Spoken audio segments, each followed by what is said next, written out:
so I'm going to make this quick. But if I had to summarize Councill in two phrases, I would say he was a man who was committed to elevating his race through education, but also a man who would use his political influence and his rapport and savviness of trying to bridge the gulf between black and white relations in the South and across the country. So much so that 5,000 people attended his funeral at the time of his death, both blacks and whites, including the family of the former governor, the Clay family. Not only did this aristocratic, politically savvy family attend his funeral, but they also sung a quartet along his gravesite, with tears in their eyes, and said, "Here lies our dear friend."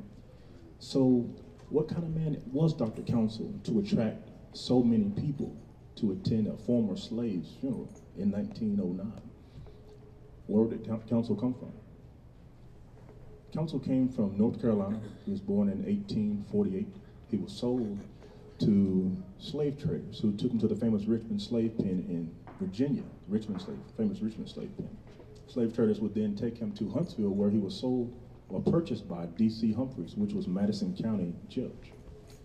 D.C. Humphreys would take Councill, his brother, along with their mother, and they would work the plantations of North Alabama between Huntsville and Stevenson, Alabama. Afterwards, Councill would, well, let me back up. Councill's educational experience began because he was told to, he was actually treated as he was told to keep the baby quiet, apart from his duties apart from his duties while tending to the fields. While attending to the babies, Councill would notice magazines and books, and this were the seeds that, when he was attending to the baby, he would also notice books and magazines where he would flip haphazardly and notice the unlearned languages that he couldn't understand. But these were the seeds that were dropped into Councill that started him on the quest for education. After the Civil War, Councill attended the first school in Stevenson. I'd like to read a quote from Dr. Councill saying his struggle receiving an education. He says, "I have slept in a cotton pen a whole winter because I had no better place.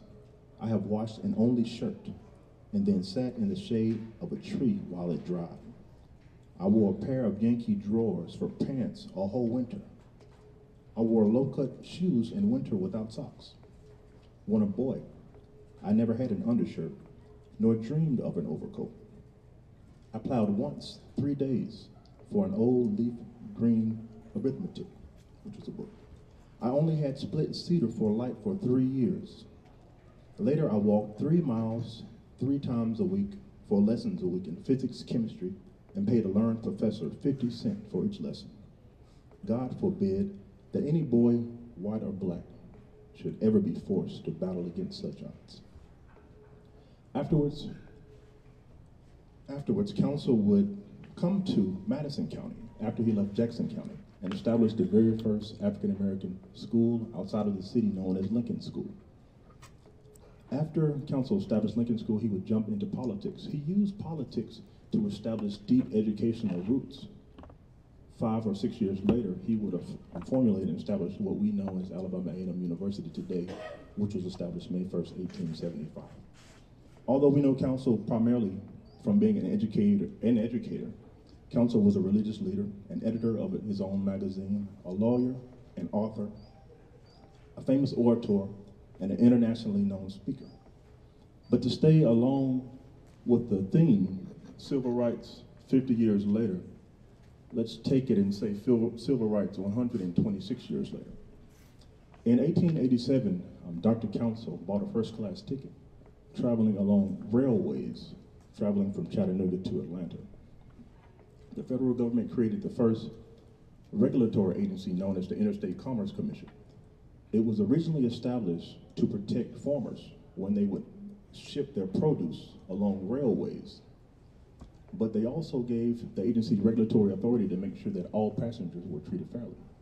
6 days after the commissioners were established, Dr. Councill challenged the system, bought a first-class ticket, and sat in first-class accommodations, traveling between the hours of 9 and midnight. Needless to say, the employees immediately rushed Councill and told him, "Sir, you have to move." Councill told him, "Well, you have to provide first-class accommodations since you took my money, unless the conductor tells me to move."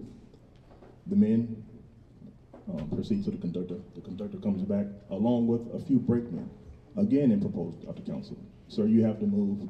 Councill again, his legs crossed, sits back, calm demeanor, and replies again, "You have to provide equal accommodations since you took my funding."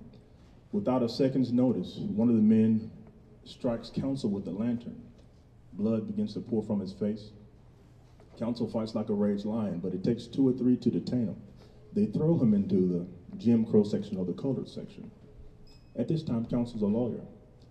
Of course, he deports before he gets to his destination, which was in Atlanta. He comes back to Huntsville. He sues the federal government for $25,000 in 1887. They didn't award damages, but the federal government changed the law that said if blacks or anyone purchase a first-class ticket, they have to be treated with equal accommodations. And this created the doctrine of separate but equal 9 years before the Plessy versus Ferguson court case. 2 months later, students at Alabama A&M University would also follow in Councill's footsteps. They too would board the train. Before the students would return back to campus, Councill was proposed with 2 options. You've stirred up so much stuff around the community. You can either resign and we'll replace you with someone else, or we'll shut down Alabama A&M by the next legislative session. Councill says, in dismay, "For the love I have for my race, I tender my resignation," and he resigns 1887, June the 4th. But because he made such a rapport among his community, organizations, churches banded together and had Councill reinstated a year to date the following year on June 4th, 1888. So although he was a notable educator, he was also a multifaceted international figure. So when we reflect on the life of Dr. Councill, I believe we should also remember him as an educator, but also view him as a pioneer in so many assets as well. Thank you.